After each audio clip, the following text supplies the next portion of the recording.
Hi guys, welcome to my channel. It's simply Jessie JR. Just want to vlog our backyard. So I just want to appreciate the beauty of nature beyond our backyard, our house guys. So as you can see, napakalawak ng area, and we're in we did have a picnic that time, and the climate is good, the weather is good, and as you can see at my back, it's Brother Reggie, and I will just have an interview to him.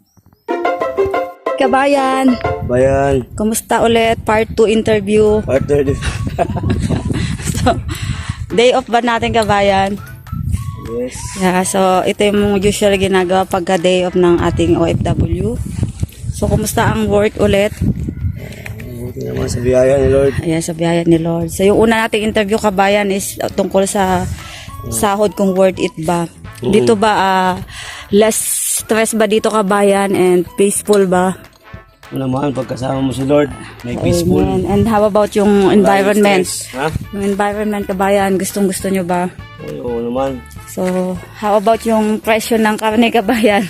Mura. Kung kumpara mo sa atin, kung convert mo, makita mo yung diferensya. Difference. And then, contenders, walang halo, no?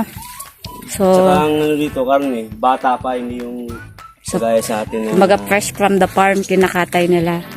Nasa 3 months ito, ano pa lang nasa 1 month pa lang, mga biik pa lang.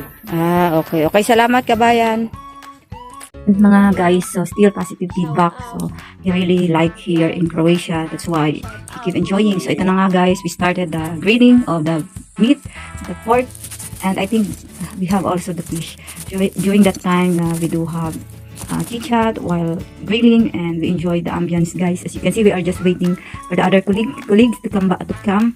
So, because they are I think far away, maybe around 10 minutes walk for going to our house. So that's why I volunteer myself to grill the meat. It's because it's my free day at that time, I think.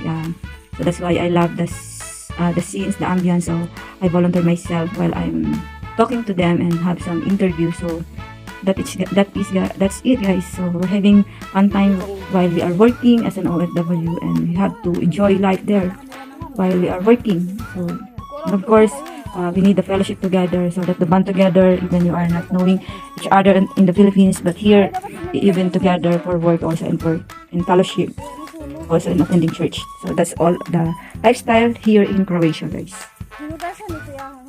Yan, happy na banding pa. Shout out, guys. Shout out Ate Le. Shout out picnic at the garden.